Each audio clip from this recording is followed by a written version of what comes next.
The snarl ripped through the restaurant like a chainsaw through silk. The pit bull's muscles coiled, ready to tear flesh from bone, and Grace didn't think. She just moved. Her hand extended, palm open, voice low and steady while everyone else scattered in terror. The beast froze mid-lunge, inches from her throat, and something impossible happened. The monster became a puppy, rolling onto its back for belly rubs while 100 people stared in shock. But Grace wasn't looking at them. She was looking at him. The man in the corner booth with eyes like winter storms and a face carved from Italian marble. Dante Moretti. The most dangerous man in Chicago. And the way he was staring at her, like she just awakened something ancient and hungry inside his chest, told her everything was about to change forever. Welcome to the Mafia codes, besties. If you're ready for a story that'll make your heart race and your breath catch, hit that like button, smash subscribe, and drop a comment telling me where you're watching from. This one's going to wreck you in the best possible way. Let's dive in. This story is entirely fictional. All characters, names, and events are imaginary. Grace Abbott's hands were shaking as she lowered them. The pit bull, all 100 pounds of muscle and teeth, was now licking her fingers like they were coated in bacon grease. Around her, the restaurant was dead silent. Forks frozen halfway to mouths. Wine glasses suspended in midair. Every single person staring at her like she just walked on water. Every person except one. The man in booth 7 hadn't moved. Hadn't even flinched when his dog had broken free from the handler and gone berserk. He just sat there, perfectly still in his $1,000 suit, watching her with an intensity that made her skin prickle. Dark hair slicked back. Face all sharp angles and harder edges. Eyes that looked silver in the restaurant lighting, cold and calculating and currently fixed on her like she was the only thing in the room that mattered. Grace's manager rushed over, babbling apologies, but Grace barely heard him. She was too busy trying not to look at the man in booth 7. Too busy trying to ignore the way her heart was hammering against her ribs. Mississippi. The voice was deep, accented, smooth as aged whiskey. Come here. It wasn't a request. Grace's spine stiffened. She'd been a waitress long enough to recognize a man who was used to being obeyed. But she'd also been raised by a single mother who'd taught her never to bow to anyone. I'm working, she said, not looking at him. Not anymore. You're talking to me. The presumption should have made her angry. Instead, it sent a shiver down her spine that had nothing to do with fear. Grace finally turned to face him, lifting her chin. Up close, he was devastating. Not handsome in a safe way. Handsome in a way that made women forget their own names. There was a small scar above his left eyebrow, a thin white line that somehow made him more attractive instead of less. Your dog attacked me, Grace said, proud that her voice didn't shake. You're lucky I'm not calling animal control. Something flickered in those steel-gray eyes. Amusement. Surprise. My dog was protecting me. He's trained to attack anyone who gets too close. But you. He paused, studying her like she was a puzzle he desperately needed to solve. You calmed him. How? I grew up around dogs. I know how to read them. That's not what I asked. Grace crossed her arms. I don't owe you an explanation. No, he agreed, and his voice dropped lower, more intimate. But I'm asking anyway. What's your name? She shouldn't tell him. Every instinct screamed at her to walk away. But something about the way he looked at her, like she'd done something impossible, kept her rooted in place. Grace. Grace Abbott. Dante Moretti. He stood, and Grace had to tilt her head back to meet his eyes. He was tall, well over 6 feet, with the kind of build that came from real work, not gym vanity. And you, Grace Abbott, just saved my dog's life. Because if he'd hurt you, I would have had to put him down. The matter-of-fact way he said it made her stomach clench. Like shooting his own dog would have been regrettable but necessary. Like this man made hard choices without flinching. He's a good dog, Grace said quietly. Just protective. You should let him know that not everyone's a threat. Dante's mouth curved into something that wasn't quite a smile. Maybe I should. But in my world, Tesoro, everyone is a threat until proven otherwise. The endearment made her pulse spike. Grace stepped back, needing distance. I should get back to work. Have dinner with me. No. Why not? Because I don't know you. Because you're clearly dangerous. Because every alarm bell in my head is screaming at me to stay away from you. Grace met his eyes. Should I keep going? You forgot one thing, Dante said softly. What's that? Because you're attracted to me, and it terrifies you. Grace's cheeks flamed. She wanted to deny it, but the lie wouldn't come. Because he was right. God help her, he was absolutely right. Good night, Mr. Moretti, she managed, and fled before he could say anything else. The next morning, Grace woke up to her roommate Sarah shaking her shoulder. There's something at the door for you, Sarah said, eyes wide. Grace, what the hell did you do last night?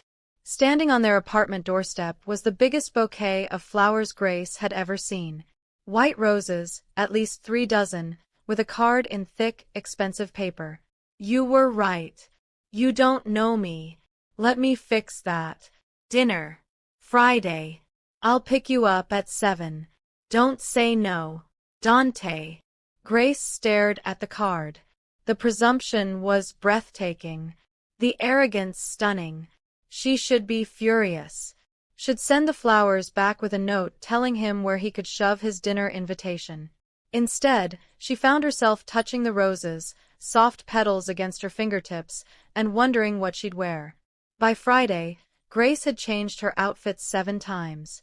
Sarah watched with barely concealed amusement as Grace settled on a simple black dress that was elegant without being too formal. You know this is insane, right? Sarah said. Dante Moretti is not a normal guy. My cousin works in the DA's office. She says his name comes up in investigations all the time. Organized crime. Money laundering.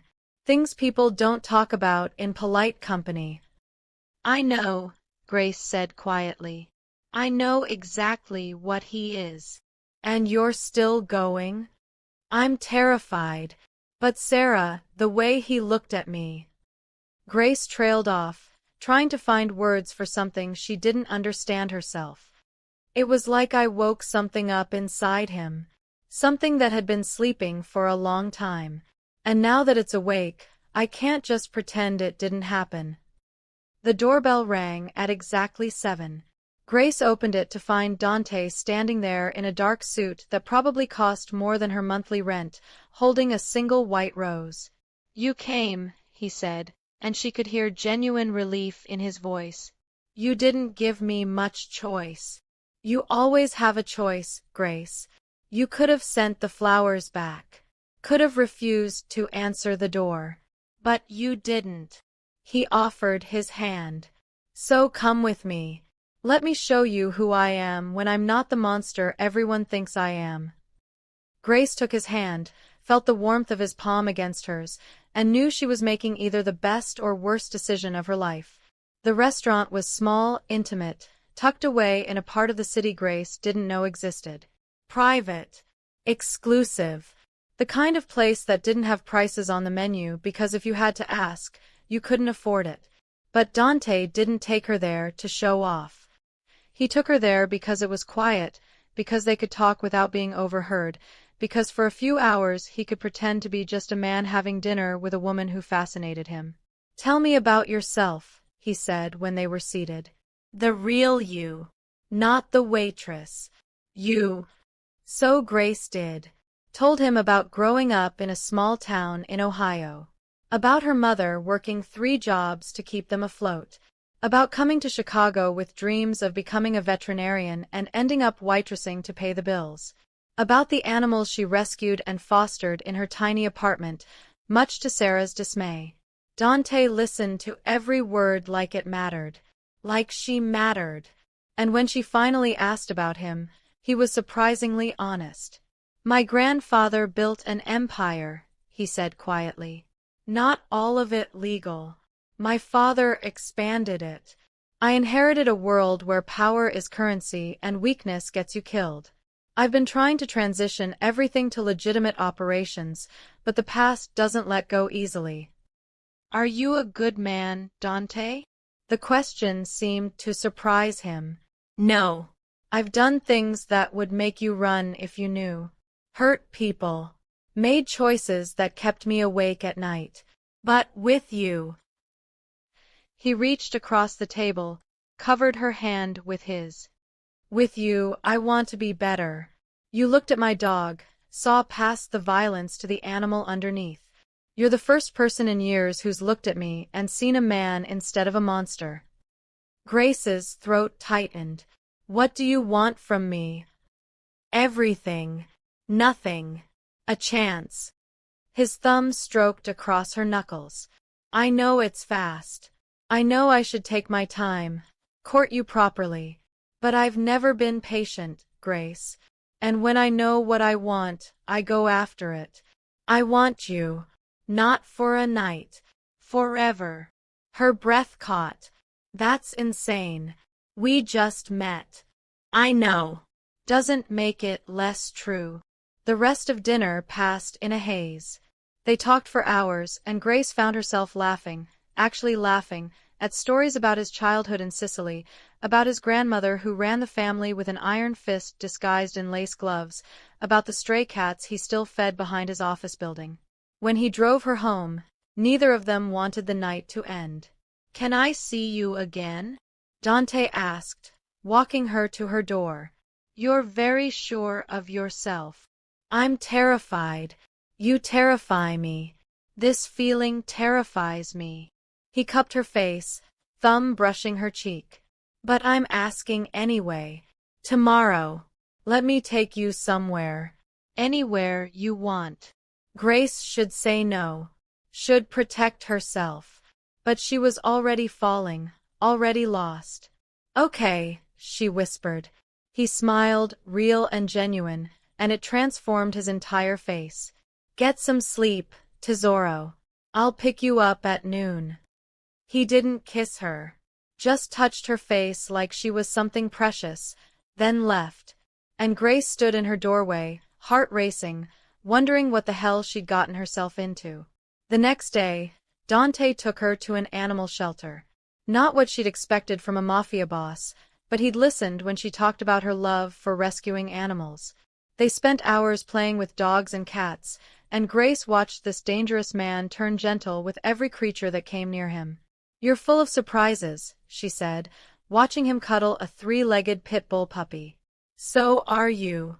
Most women want jewelry or fancy dinners. You want to spend your Saturday covered in dog hair." He looked at her, eyes soft.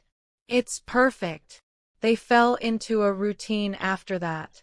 Dante would show up at her work every night, sit in her section, order dinner he barely touched because he was too busy watching her work.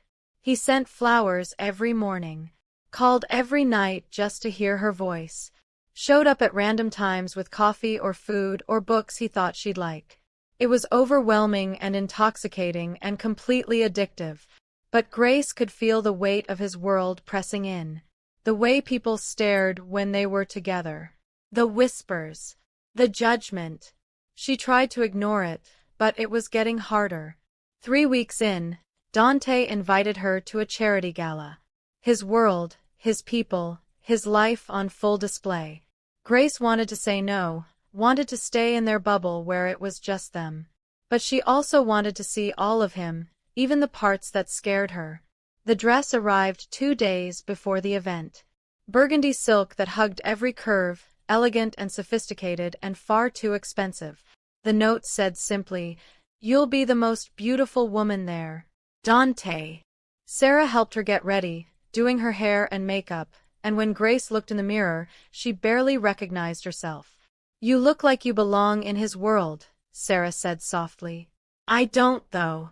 This isn't me. Maybe not yet.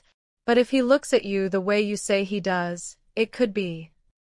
The gala was everything Grace had feared. Wealthy people in designer clothes, talking about things she didn't understand, looking at her like she was an exotic pet Dante had brought along. She felt out of place, overwhelmed, ready to bolt. Then Dante's hand found the small of her back. Breathe, he murmured in her ear. I've got you. Just stay close to me. And she did. Let him guide her through the crowd, introduce her to people whose names she forgot immediately, shield her from the worst of the curiosity and judgment. When they finally made it to the dance floor, Grace felt like she could breathe again. Thank you for coming, Dante said, pulling her close as they swayed to the music. I know this isn't comfortable for you. It's terrifying. Everyone's staring. Let them. You're the only person here who matters to me. His arm tightened around her waist. You're the only person who's ever mattered, Grace. Do you understand that? I've been alive 38 years, and I've never felt like this. Never wanted someone the way I want you. Grace's heart was doing gymnastics in her chest. Dante. Mr. Moretti. A voice cut through the moment. A man approached, handsome in an obvious way, with predatory eyes and a smile that didn't reach them. I didn't know you'd be here. And with such lovely company. Dante's entire demeanor changed. Became cold, distant, dangerous. Marcus, aren't you going to introduce me? Marcus's eyes raked over Grace in a way that made her skin crawl. No. Dante's voice could have cut glass. But Marcus ignored him, extending his hand to Grace. Marcus Pellegrino. I'm an old business associate of Dante's. And you are. Leaving, Dante said before Grace could answer. His hand on her back became possessive, almost painful. Stay away from her, Marcus. That's not a suggestion. Touchy. I was just being friendly. Marcus smirked. Though I can see why you'd want to keep this one close. She's a rare beauty. If you ever get tired of her, Dante, send her my way. I'd love to show her a good time. The sound Dante made was barely human. 1 second they were on the dance floor, the next Dante had Marcus by the throat, slamming him against the nearest wall. You look at her again, you even think about her, and I'll tear you apart with my bare hands, Dante snarled. She's mine. Mine. Touch her, threaten her, disrespect her, and I'll make you wish you were never born. Grace's pulse was racing, but not from fear. From something darker, more primal. Watching Dante defend her, claim her, made heat pool low in her belly. Security intervened before things could escalate further. Marcus scrambled away, and Dante stood there, chest heaving, fury rolling off him in waves. When he finally looked at Grace, his eyes were wild. We're leaving, he said roughly. Now. He didn't give her a choice, just grabbed her hand and pulled her through the crowd. People scattered, no one willing to get in his way. They made it to his car, and Dante slammed the door shut behind them, the silence suddenly deafening. I'm sorry, he said, not looking at her. I lost control. I shouldn't have. Don't apologize. Grace's voice was steady even though her hands were shaking. He disrespected me. You defended me. I'm not upset about that. Dante's head snapped toward her. You should be. You should be terrified. That's who I am, Grace. That's the monster underneath the suits and the flowers and the pretty words. That's what you're getting involved with. I know. Grace reached over, touched his face, made him look at her. I know exactly who you are, Dante. And I'm still here. The air in the car shifted, became charged with electricity. Dante's hand came up, covered hers against his cheek. Grace, he said, and her name sounded like a prayer. If we do this, if we cross this line, there's no going back. I won't be able to let you go. Ever. You'll be mine, and I don't share. I don't let go. I don't. She kissed him, cut off his words with her mouth, poured everything she couldn't say into it. He made a sound low in his throat, his hands fisting in her hair, pulling her closer. The kiss was desperate, hungry, consuming, like they were both drowning and each other was air. When they finally broke apart, both breathing hard, Dante rested his forehead against hers. "Come home with me," he whispered. "Please, Grace. Come home with me." She should say no, should take time to think, to process, but she was tired of being careful, tired of being afraid. "Yes," she breathed. His penthouse was all glass and steel and modern luxury, but Grace barely noticed. She was too focused on Dante, on the way he looked at her like she was the only thing in the world that mattered. "Are you sure?" he asked one more time, giving her a chance to back out. "I'm terrified," Grace admitted. "But I've never been more sure of anything." That was all he needed. Dante kissed her again, slower this time, deeper, walking her backward until her legs hit the couch. His hands found her zipper, slid the dress off her shoulders, and Grace let it fall. What happened next was a blur of skin and sighs, of whispered words in Italian that she didn't understand but felt in her bones. He was gentle but intense, reverent but possessive, and when they finally came together, Grace felt something shift inside her soul. Like a piece of herself she hadn't known was missing had finally clicked into place. Afterward, wrapped in his arms on silk sheets, his heartbeat steady under her ear, Grace felt complete for the first time in her life. "I love you," Dante murmured into her hair. "I know it's too soon, I know it's insane, but I love you, Grace. So much it scares me." "I love you too," she whispered back, and felt him shudder with relief. But morning brought doubt. Grace woke before dawn, looked at Dante sleeping peacefully beside her, and panic clawed at her throat. What had she done? She'd given him everything, opened herself completely, and now there was no taking it back. What if he regretted it?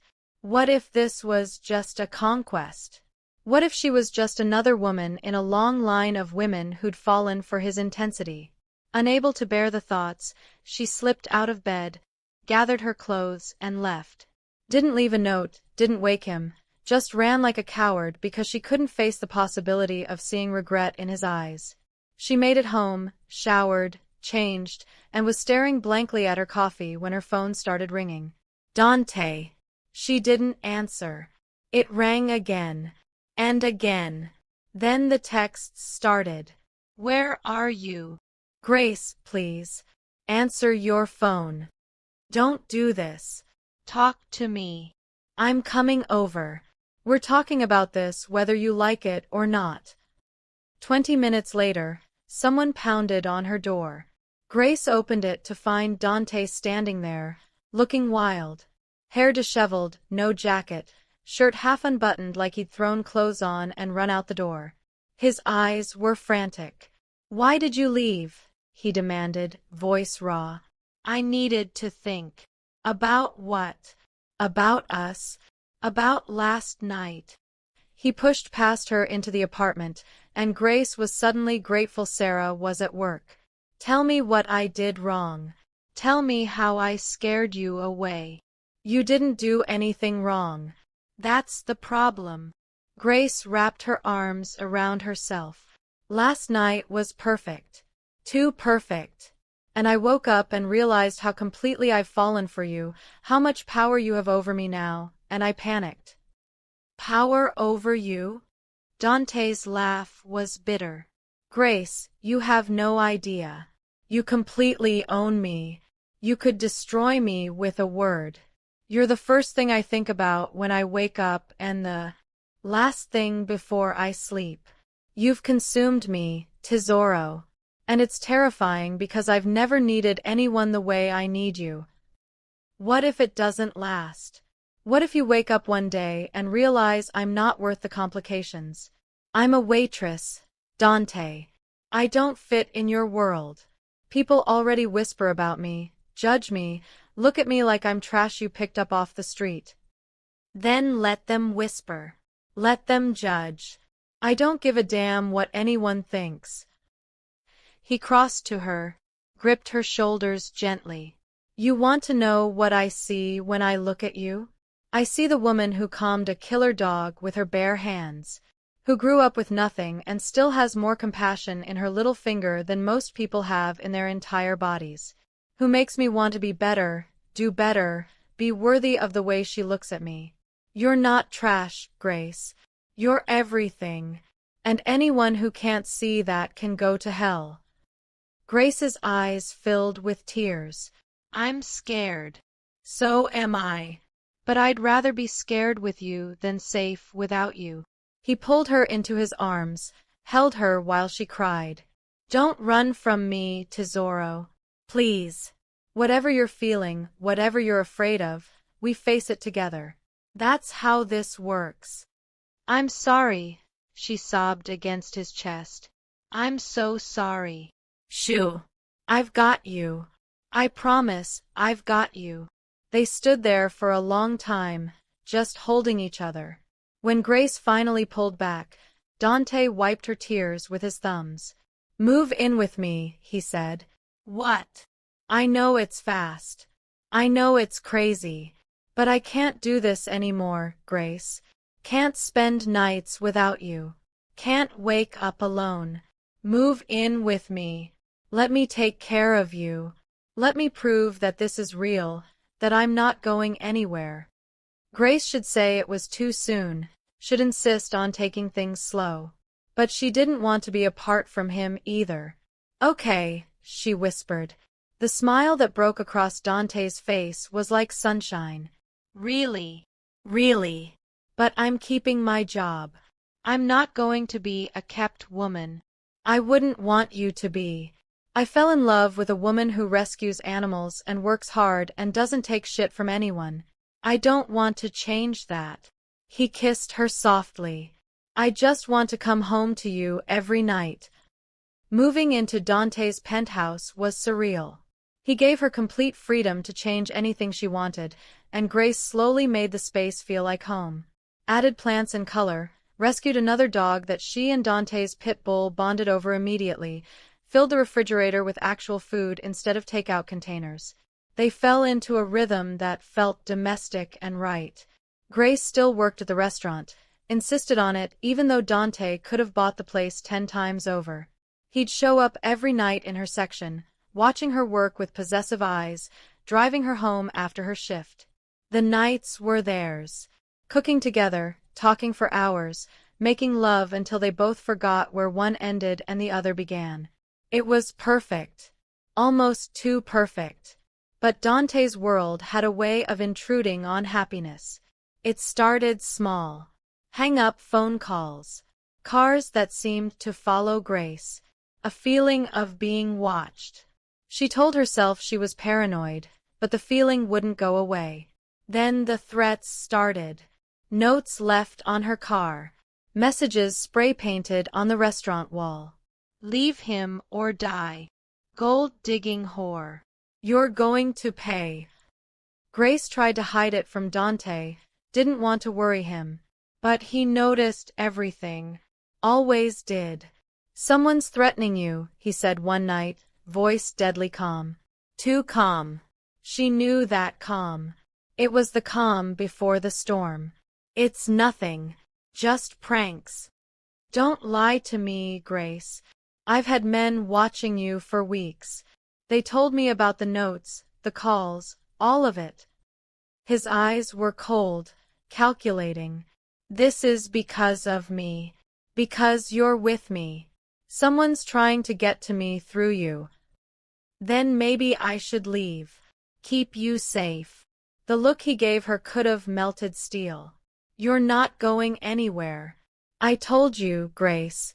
You're mine. That means my protection. My resources.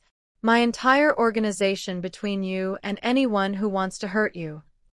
He pulled out his phone, made a call. It's me. Find out who's threatening Grace. I don't care what it takes. Find them. And when you do, make sure they understand what happens when someone touches what's mine. Grace should probably be scared by the cold efficiency with which he mobilized his people. But instead, she felt safe, protected, cherished. Still, the threats escalated. Someone slashed her tires, broke into her old apartment and destroyed everything she'd left there. Sent photos of her at work, at the penthouse, everywhere, proving they were watching. Dante increased security, put men on her around the clock. But they couldn't be everywhere. And one night, walking out of the restaurant after her shift, 3 men grabbed her from behind. Grace fought, screamed, but they were too strong, too prepared.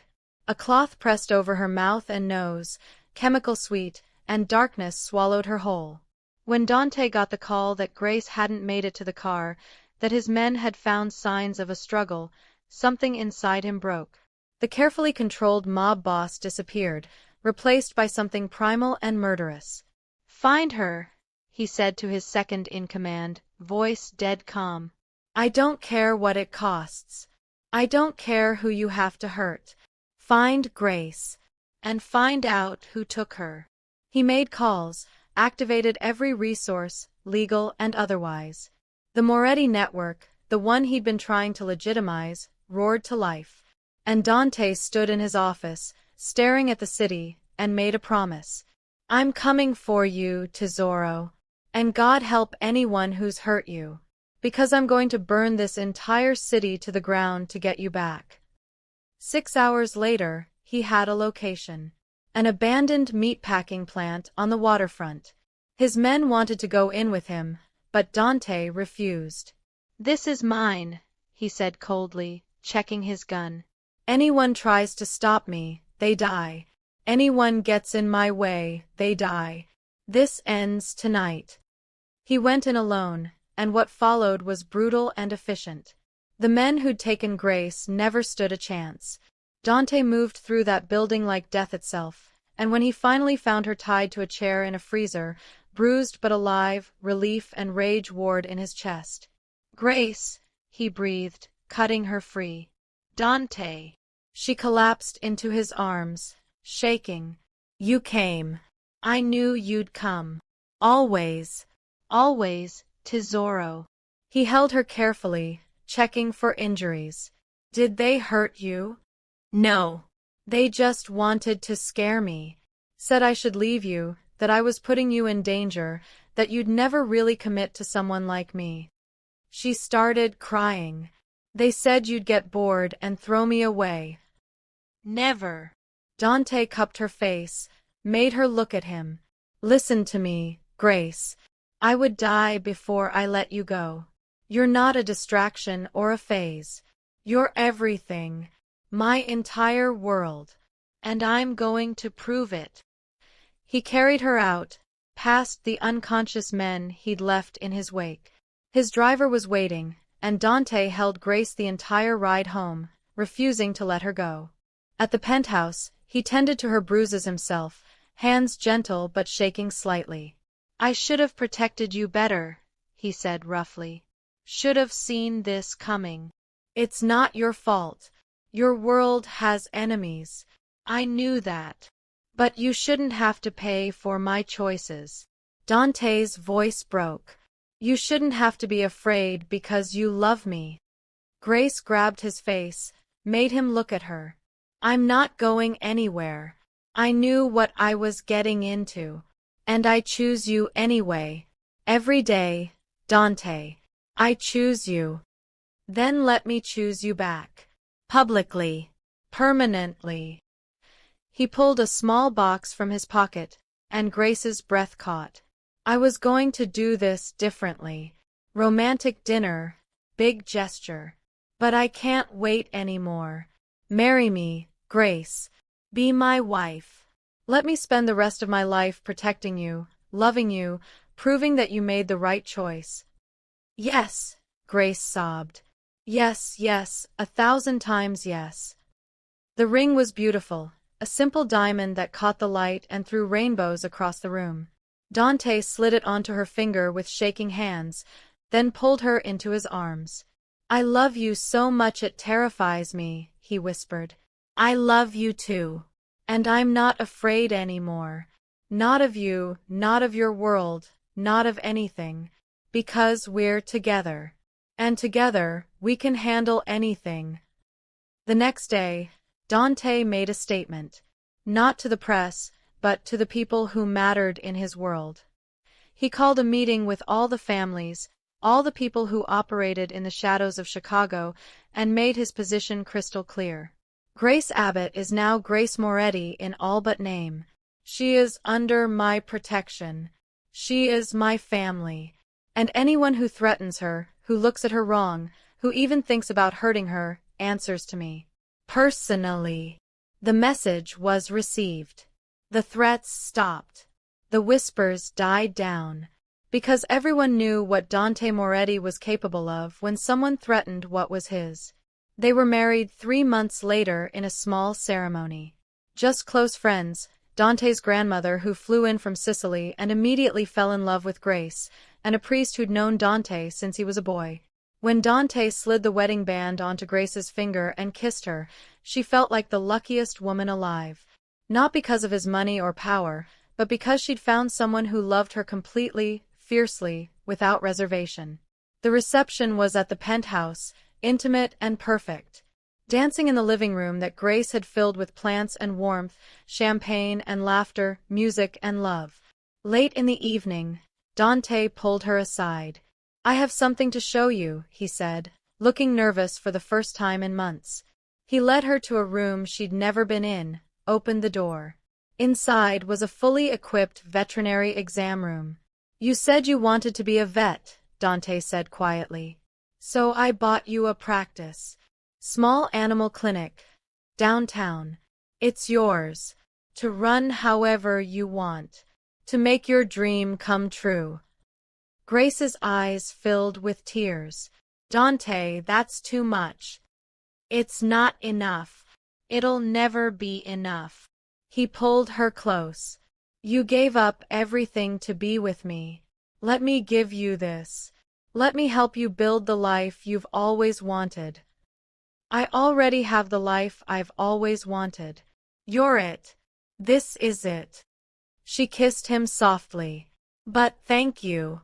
For seeing me. For believing in me. For loving me. Always, tesoro. Always." 6 months later, Grace stood in the bathroom of their penthouse, staring at a positive pregnancy test. Her hands shook. They talked about kids, about the future, but she hadn't expected it to happen so soon. She found Dante in his study, and when she placed the test on his desk, she watched his face transform from confusion to understanding to pure, overwhelming joy. "Really?" he breathed. "Really? We're having a baby." He pulled her into his lap, buried his face in her neck. She felt wetness against her skin, realized this dangerous man was crying. "I never thought I'd have this," he said roughly. "Never thought I deserved it. A real family. A wife who loves me. A child." He pulled back, cupped her face. "You've given me everything, Grace. Purpose. Hope. A reason to be better than I was. And now this." "We're having a baby," Grace whispered, still trying to process it herself. "We're having a baby." He laughed, kissed her, held her like she was the most precious thing in the world. Because to him, she was. 9 months later, Grace delivered a healthy baby girl with dark hair and her mother's eyes. Dante held his daughter for the first time and wept openly, this man who'd once been so cold and controlled, now completely undone by love. "What should we name her?" Grace asked softly, exhausted but happy. "Speranza," Dante said immediately. "It means hope.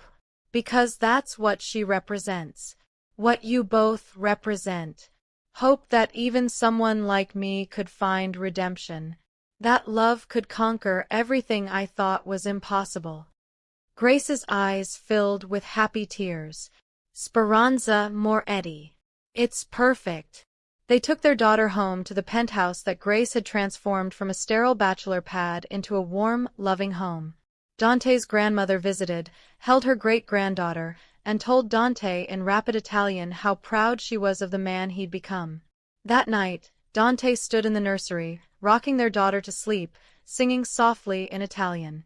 Grace watched from the doorway, her heart so full it hurt. "What are you thinking?" Dante asked without turning around.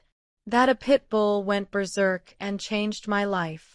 That I was terrified and brave and stupid and lucky all at once." She came to stand beside him, looked down at their sleeping daughter. "That this is everything I never knew I wanted." "I love you," Dante said simply. "Both of you. My entire world right here in this room. We love you too." And in that moment, with their daughter sleeping peacefully and their future stretching bright before them, Grace knew without doubt that every risk had been worth it. Every moment of fear, every fight, every second of uncertainty had led here, to this perfect life they'd built together. Love had conquered danger, fear, and doubt. And in the end, that was all that mattered. End of script. If this story touched your heart, please hit that like button and share it with someone who needs to hear this message.